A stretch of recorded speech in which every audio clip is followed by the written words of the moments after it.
Hi, my name is Roger Berg, and this is my final presentation. It's called the Comprehensive Analysis of HR Policies and Programs for Christ the King Church. So basically, this is going to be an overall analysis of the things that Christ the King Church has been doing in the last few years and what they can do better based on the things I've learned throughout my studies at Ottawa University. So first, we'll just do a quick overview of Christ the King in general. So it was built in 1938. It's been around for quite some time, and typically throughout the years, we've averaged over 40 employees at any given time. We're kind of low right now after the COVID-19 virus, but typically around 40 employees.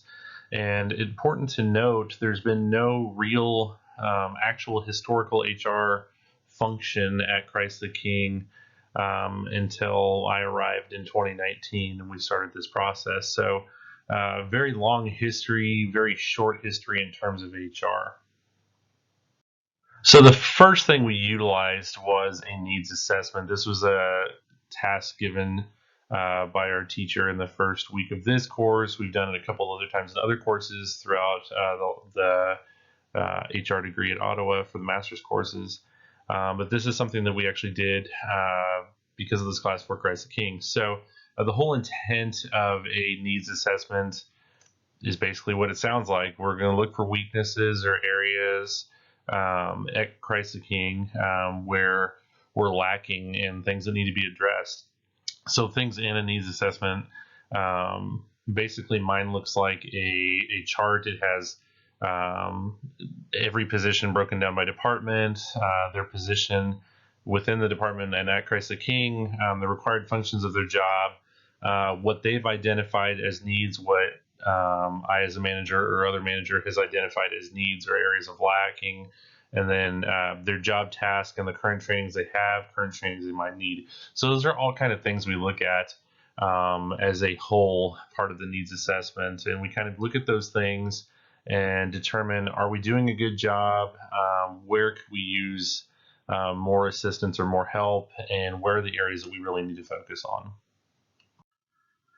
And so after the needs assessment, these are things that we actually found that were lacking. So soft skills. We have a secretary and a bookkeeper that answer the phones.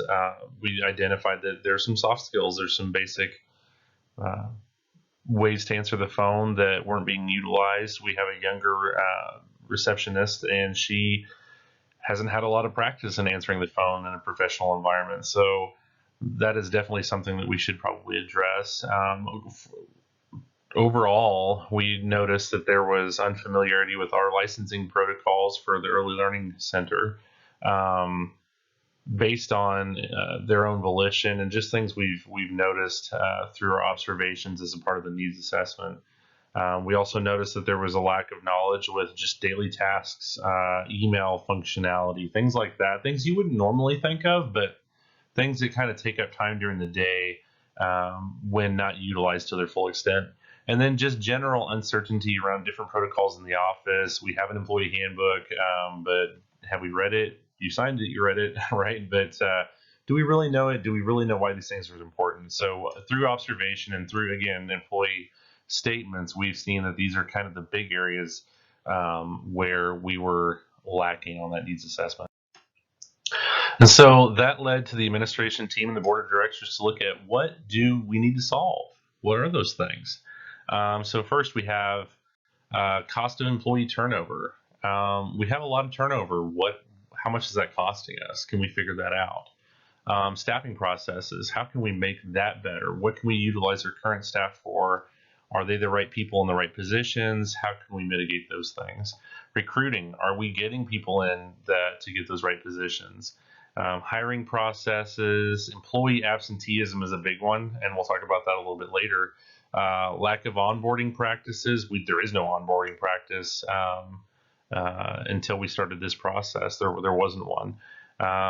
We need a human resource information system. We have to have one of those in HRIS. And then it cut off with my head there. But what do our employees really need in terms of benefits, pay, and all those kind of things? We kind of think we know what they need, but do we really know? Have we asked them?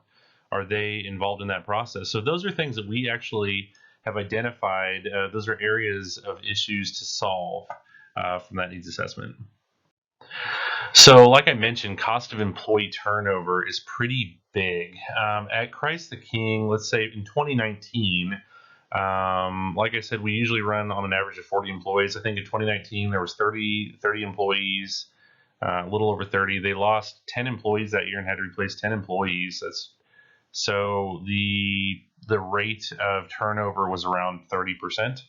Um, from various sources that I've included below, those rates are actually quite high compared to market standards. So I think the market for the same type of position, the same kind of business, is closer to the mid 20s. So we're actually quite a bit higher than that. And so, what does that cost in the company?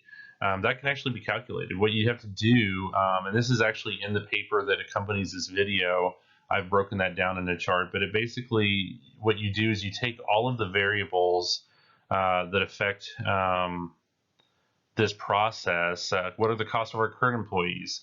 And it's listed here on the slide for you.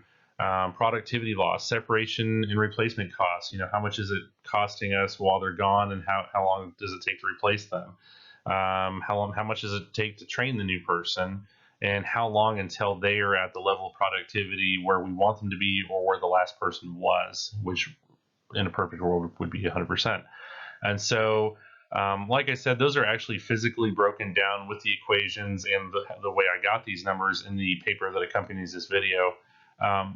But for brevity purposes, the cost of turnover for Christ the King in 2019 for one employee was $17,344.22. Multiply that by 10, you're shy of $200,000.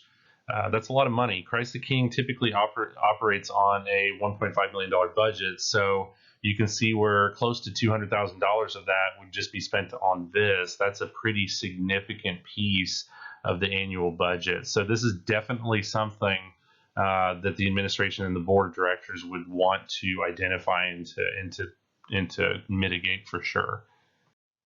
So now that we know the cost of employee turnover, how can we stop it? You're never going to fully stop it, right? I mean, there's always going to be reasons people leave the organization, especially in an organization like Christ the King, where we'll talk about the market competitiveness of that. But things that you can do, we can look at our benefit strategy. We can look at different retention strategies, things like flex time and remote work. Those are two of the most popular to date, the two most popular requests employees have, or the things they're looking for when they're looking for new jobs, is they want more time with their family. They want more time to go do the things they want to do.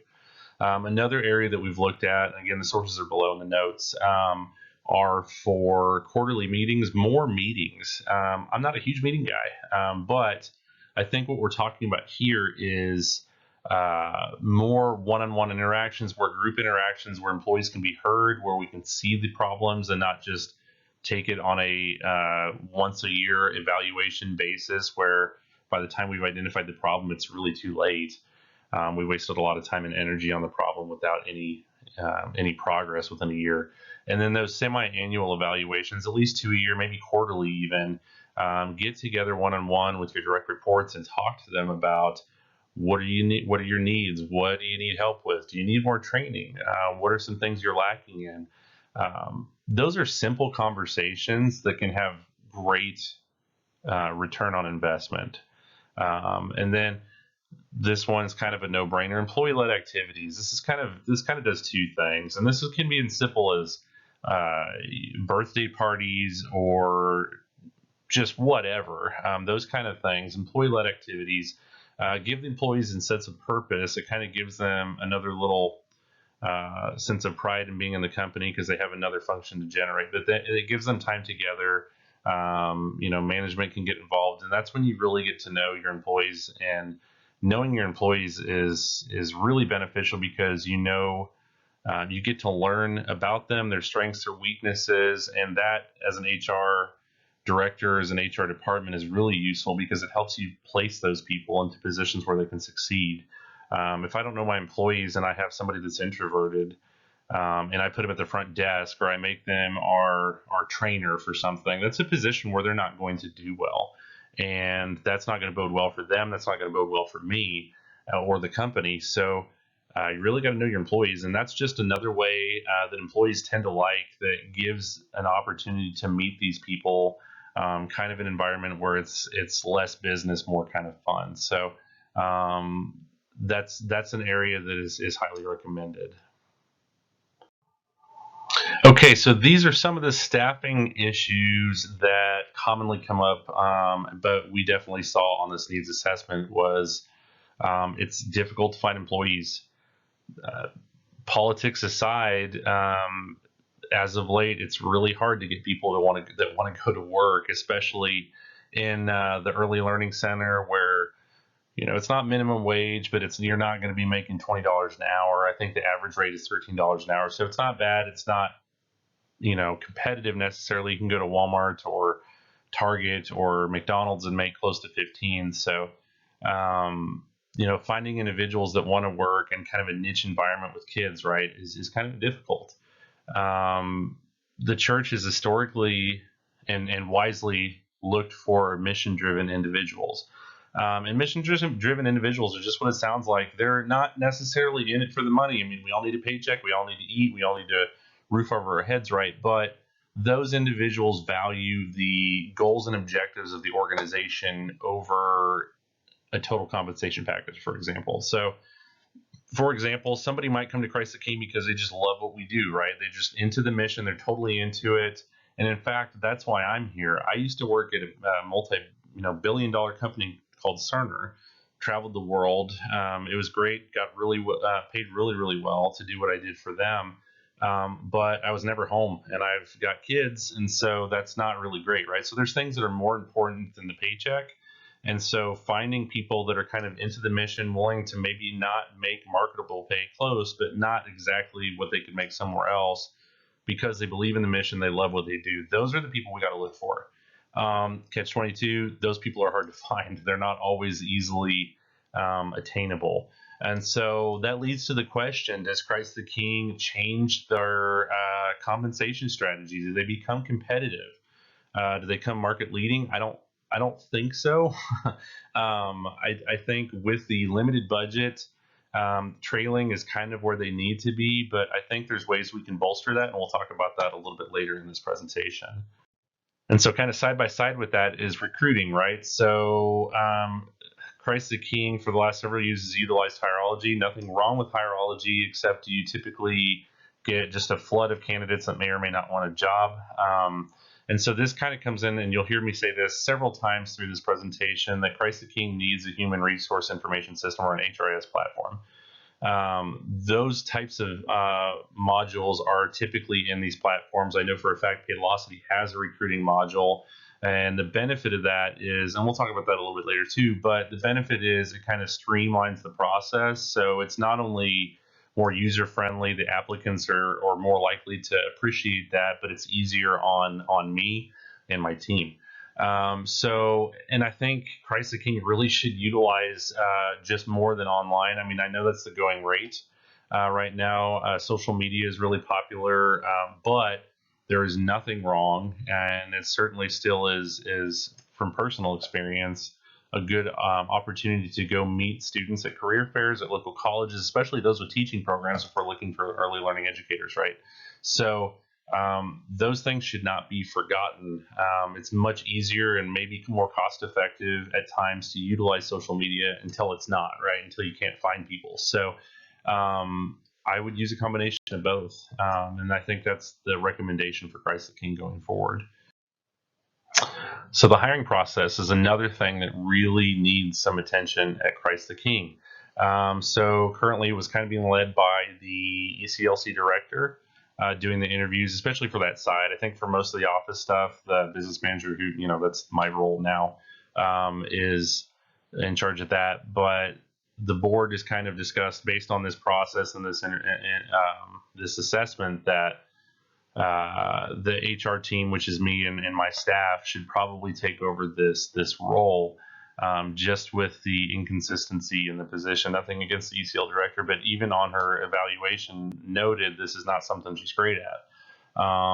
And so we talked about maybe going to a panel style interview so we have more input on who we think would be best. So that's kind of what we're thinking there based on this assessment. And that this process has to be seamless. It has to be the same. Again, HRIS system would probably take care of a lot of that. But the process should be the same for each and every candidate that comes in the door. They should have the same expectations, the same experience, and it should be streamlined not only for our benefit, but for their experience, and we're more likely to get better candidates that way.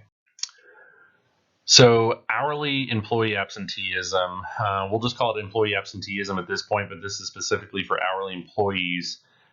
We noticed that through this assessment that some employees is like, well, I have to cover shifts that aren't mine. We have a lot of people taking off. So we started looking at this stuff and specifically hours scheduled versus hours worked. And surprisingly enough, the results were quite staggering, really. It showed that we were losing an average of 25 hours a week from employees either not showing up on time or having to leave early, this or that. And that's really kind of a tricky thing to measure, because a lot of times it's just people using PTO, right? Like they've earned that time, so they can use it, and we can't really hold that against them. But it's shocking to see even on our hourly or our part-time employees that don't get that kind of benefit, that don't get vacation or paid time off per se, that are not using their time. And so someone might say, well, who cares? 25 hours isn't that much. At Christ the King and other parishes in the diocese that we're a part of, full-time hours start at 25 hours. So if you work more than 25 hours a week, you're full-time. And so it's not just a half full-time equivalent or FTE for me on loss at 25 hours a week. That's one FTE for me.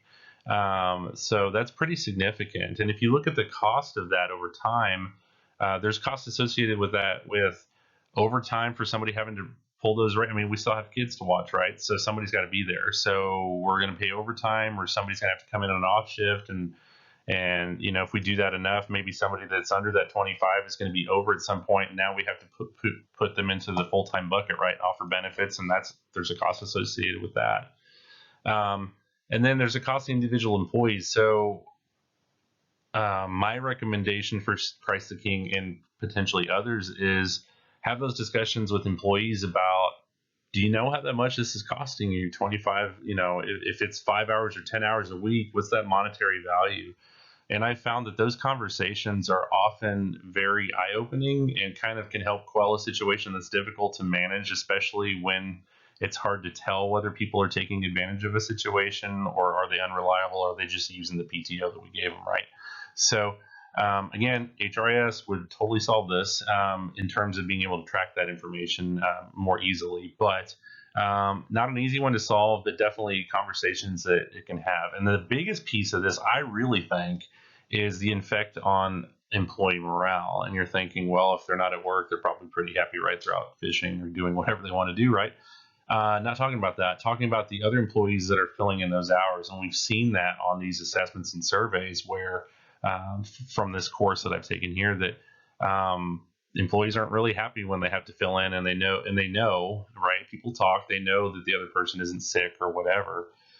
So it can have a really big effect on culture and morale when, especially when management doesn't recognize that or understand that, because it's like, well, why should I have to work so hard when they can do whatever they want, kind of thing, right?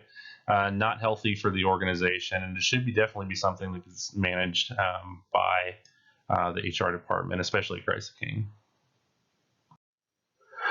So that takes us to the salaried absenteeism. I'm not going to spend a whole lot of time on this, mostly because, like number one says, we don't really have a great method currently for tracking this. Now, again, HRIS, can't talk enough about it. I know Paylocity has a solution for this where we can track this. And I can track it, and any HR person can track this. We can figure out, right, their average hourly rate and their scheduled hours. and we can kind of figure that out. But we don't typically track the hours per se that our full timers or their salaried employees rather are on site or working. That's kind of not the point, right? So I know that we have to kind of keep that within the 40 or whatever, close to 40 hours a week now with the new federal legislation on this, but largely we don't track it. And so that's something we probably should do. Maybe behind the scenes. I'm not talking about maybe clocking in and clocking out, maybe just kind of what is the value here? Is there loss, and is it affecting others? So it's a little bit of a different piece here. It's not the same, and that's kind of why I have it separated here, is because it's a little different, right? The whole point of a salaried employee is we're not really tracking hours. It's more work and work to be done. So I'm kind of on the fence with this one. I know there's a way to do it. I know Paylocity can do it. I can do it manually. Is it worth the time? I don't know. And I think in a smaller organization like ours, it's pretty easy to tell, are the salaried employees getting their jobs done? And that's really what we care about. Is the performance there? Is the productivity there? Are we meeting those goals and objectives? So I've added it in here just because there's a potential cost to this, but at the same time, I wanted to talk about, the fact of, do we care, or is this something for Christ the King at this point that's really that concerning? And based on the needs assessment, it's really not, but it might be something to keep an eye on for the future. And at this point, you're probably thinking, man, Christ the King's got all kinds of problems. Well, remember, until 2019, we had no HR or true HR function. It was just kind of hit and miss, fake it till you make it kind of stuff, right? So, lack of onboarding practice is certainly there. You would expect that without an HR system, right? So, again, it needs to be uniform, just like the recruitment process. It needs to be uniform. It needs to be written down. We need to have a plan. And studies have shown, and again, sources are in the notes, that these processes of uniformity and just established plans will aid in employee retention. I think the rates were like 85% or greater for companies that have a solid onboarding practice can expect to keep those employees at least for 3 years at a rate of 85%. That's pretty good. It's better than we experience currently. So it's definitely something to take into consideration. And again, it should be integrated with our training and development strategy. We've talked a little bit about it. We'll probably talk a little bit more before this is done, but this should all be integrated. HRS, right? But onboarding is a huge piece of that retention/turnover puzzle, and having that should aid in the ability for us to retain employees. And again, here we are, HRS, right? So we got to have one. It's a have to. And so what we do now, we currently utilize Paylocity for payroll, but that's about it. A few other strategies, there's like employee profiles and files on there, but really it's not utilized to its full potential. I mean, Paylocity offers a fully functional HRIS. I mean, I've talked with several people there for the purposes of this project to kind of look into it, but also for integration into Christ the King at some point. And have learned a lot that what we're doing is just archaic. Paperwork done by hand, never going to get away from that completely, I don't think, but not anytime soon anyway. But we do most of it by hand, and that takes forever, and there's potential for errors, and it's just not time sensitive, time consuming for sure. And it makes it harder to manage. We've got to file all that stuff. We've got to keep it organized. We have to have a process just for the handling of those materials. Who does it? Who's allowed to see it? Who's allowed in it? Where do they go? Those kind of things. And then we have to physically store them. You're going to have to anyway, even with an HRS, but there's the benefits, and we'll talk about that right now.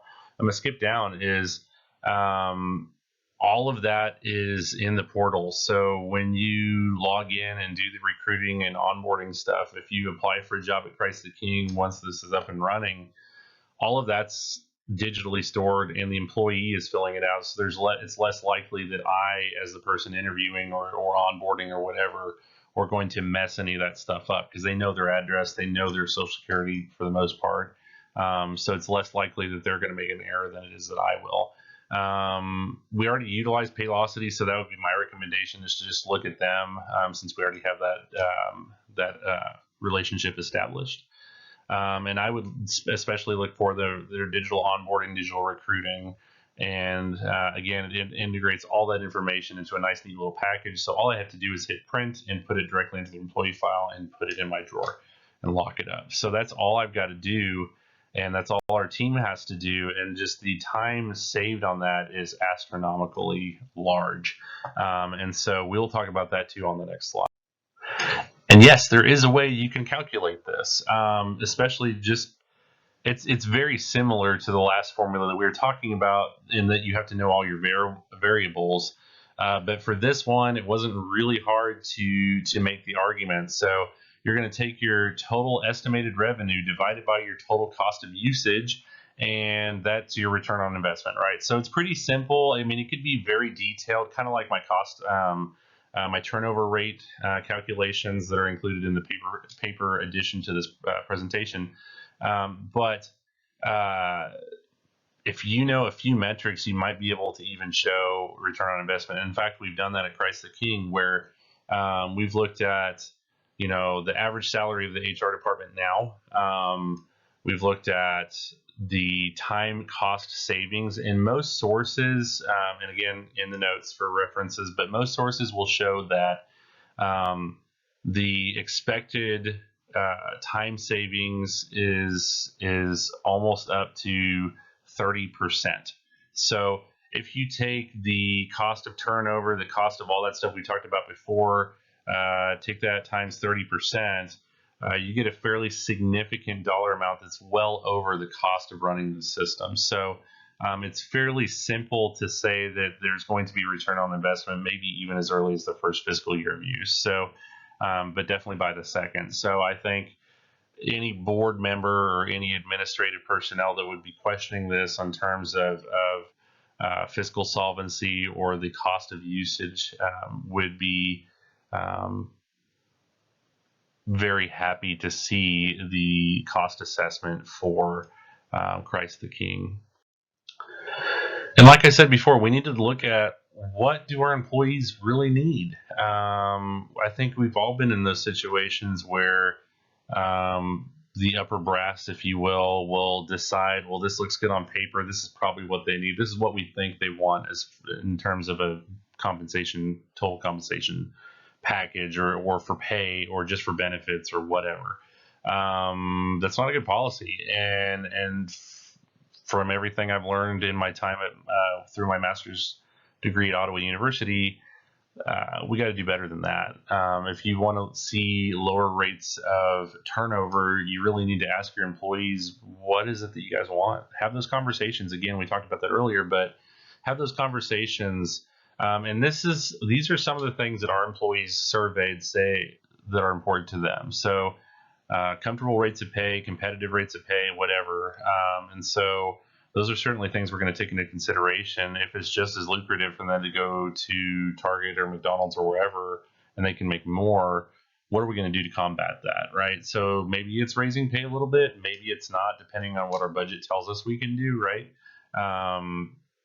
Then maybe we need to get creative and kind of create those mission-driven individuals. Comprehensive and affordable benefits, and again, those are there's certain ones that we can really control, and then there's those that we can't. I sit on the benefits board for the Diocese of Kansas City St. Joseph, and for the last couple of years, we've seen increases that are unprecedented in healthcare coverage. And I think it's not just us, that's pretty marketable across the board for most businesses. But there's some things we can control, and then there's some things that we just kind of have to roll with. And with benefits and insurance and all that stuff, it's a gambling strategy. It's a roll of the dice for both the insurer and the insuree. So again, there's things that we can kind of control on that, but those are things that are important to our employees. Healthy work culture and environment, and we ask people to elaborate on that a little bit.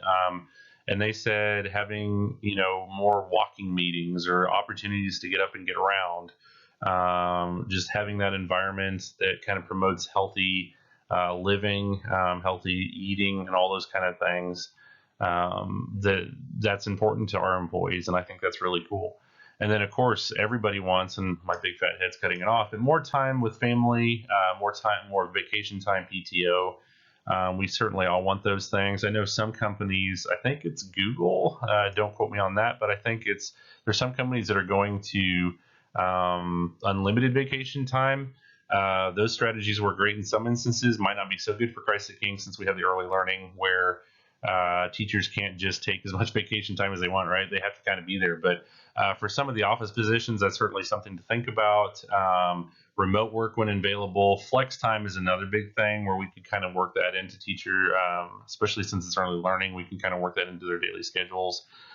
So maybe somebody who's more of a morning person, somebody's more of an afternoon person, instead of having everybody kind of on the same scale, maybe allowing somebody to come in for the morning shifts and kind of work through that and leave earlier, where somebody wants to stay late and close, it's typically open from 7:30 to 6:30 at night.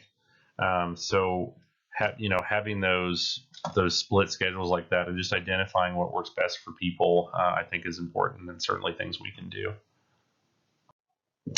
And so the question often comes up, well, I know we talked about our compensation strategy. Why are we market trailing? Why don't we just change that? Well, again, nonprofit religious organization, kind of limited to what our budget says we can do. And it's really important to remember that nonprofits can make money. It's not that you can't. They're not called no, you cannot make profits. They're just nonprofits. So you can make money. That's certainly possible, but that's just typically not the goal or objective of the organization. And remember, with the church and with the school like that, tuition comes in pretty readily for the most part. I'd like to say everybody pays on time. That's maybe not the case all the time, of course. But with a church organization, it's very difficult to kind of base any sort of anything really on the income that you're generating, because it's inconsistent at best. Some people really like you one day, and maybe the pastor says something and it makes them angry and they leave, or maybe they get down on hard times and they can't contribute as much as they typically like to, or they're not able to help out as much. So it's kind of a guessing game a lot. I mean, you can look at traditional method, you can look at historical giving. We can kind of track those things and see, times of the year that are low, times of the year that are high. What do we typically do? And those kind of help with budgeting. But in terms of being able to kind of say, okay, we're definitely going to have this next year. This is what we can do next year for budgets and for pay, is really kind of a guessing game to some extent. There is some things we can do to kind of make that more exact of a science, but it's never going to be 100% exact. And so they're harder to guess, and it's harder to generate interest in positions sometimes because it's religious affiliated. Sometimes you get those mission driven, but oftentimes it's a turnoff, right? So it's kind of you're kind of between a rock and a hard place on that one. So really and that's what our competitors are doing. So we're not doing anything, like, it's not like all the other early learning centers or churches are kind of market leading. There are some examples where maybe they're government subsidized, where maybe that's the case, but for the most part, that's just what the market dictates. That's what our competitors do. And so that kind of pushes us into that box of market trailing, which is okay. As long as we have strategies to kind of mitigate some of that stuff. And how do we do that? We kind of already talked about it, but we'll go over it one more time. Ask your employees what they want. Your employees are often some of your best sources of getting new employees. And so asking them what they're interested, what's important to them, really kind of helps keep them happy. I mean, that's why I am where I am today compared to where I used to be. Wellness incentives are important. You can offer remote work and flex time when available. Those are pretty inexpensive methods of attracting talent. Some companies will have, they'll pay for gym memberships, so they'll give a reimbursement for gym membership uses to kind of incentivize wellness. And then Again, that's a pretty cheap perk compared to, raising total salaries or offering, or covering more of that benefit cost, especially with medical. Um, you could do certain things, and these are actually pretty popular based on the sources below. These are things that a lot of people just really appreciate. Work provided snacks, coffee, tea, fruits, dried fruits, kind of stuff like that. Employees really kind of dig that. And not only are you offering them healthier alternatives, but you're giving them a reason to kind of stick around at work instead of going out to lunch every day or whatever. So a lot of times, from the sources that I've gathered this information from in the notes, it can lead to higher levels of productivity just because people are happier, healthier, don't mind coming to work on a Monday so much, and you're giving a reason to stick around. And again, those employee guided opportunities like we talked about before. And that kind of brings me to the last section of this presentation that I'm really excited about. It's one of my favorite things that I've learned about at Ottawa is innovation, right? And typically when we think of innovation, we think of companies in Silicon Valley, Google, those kind of companies, Tesla, those kind of things. But and it's typically directed towards marketing, right? But the innovator's dilemma is something that is not new. Professor Clayton Christensen came up with this quite some time ago. I believe the book that this particular quote came out of was from the 90s, 1990s. But Clayton Christensen was a very wise man. He taught at Harvard Business School, and he came up with the concept of the innovator's dilemma, which is and the innovator's method, which is instead of marketing to people and telling them what they want and trying to figure out what it is they want, think of the things that the jobs that they're trying to get done. And so that's that quote. And I'll give an example. So nobody's really all that excited about buying a hair dryer, right? Like that's not on somebody's top 10 list of things I've got to have. But why do people buy hair dryers? I don't know. But most people buy hair dryers because they want dry hair, right? That's the job they want done. So is there a better way to do that? Maybe that's how we create innovation. Is there a better, cheaper way than producing a hair dryer to get hair dry? Again, not really a problem of mine. Another example would be why do people buy an electric drill? Other than they're just cool to have. It's a whatever if you're into tools or whatever. But the reason is maybe you just want a hole in the wall. You can certainly hit it with a hammer and a nail, but maybe you need a more precise hole in the wall, so you get a drill with a drill bit, and that's why you're buying that item. So that's kind of the mentality of Clayton Christensen here. And I think, and this is not something that I've really seen a whole lot of, but I really think that this method can be utilized and probably should be utilized, in my opinion, for the human resource function. Based on everything I've learned on within human resources within the last year and a half of my master's, this is a process that really should be integrated. There's always been this bad thought of HR as a people management tool or a necessary evil or whatever, but it shouldn't be, and it doesn't have to be, right? And those are things we really need to look at with the change that's coming within our area of professional of study. And so how can we apply this method to HR and benefit administration? So we need to change the way in which we think of the HR function. It's not just a group of angry, boring Tobys from the office, right, that are just sitting there trying to make your life miserable. It's supposed to be helping people. Human capital, as it says, think about human capital as clients rather than coworkers. Human capital is the most important asset any company has. Without your people, you're nothing, right? So you got to change the way you're thinking about this. Be a strategic partner. HR can be a strategic partner if utilized correctly. Succession planning, those kind of things. I mean, we can look at future needs and help plan for that so that when the future comes, we're not sitting there scratching our heads because we don't have the right talent in place.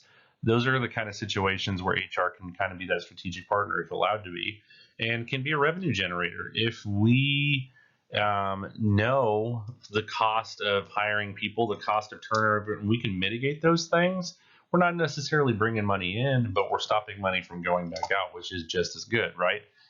So either way, money's still in the bank, and I think that's the important process here. We can actually generate revenue unconventionally in some ways, but that can actually be a part of our strategic partnership.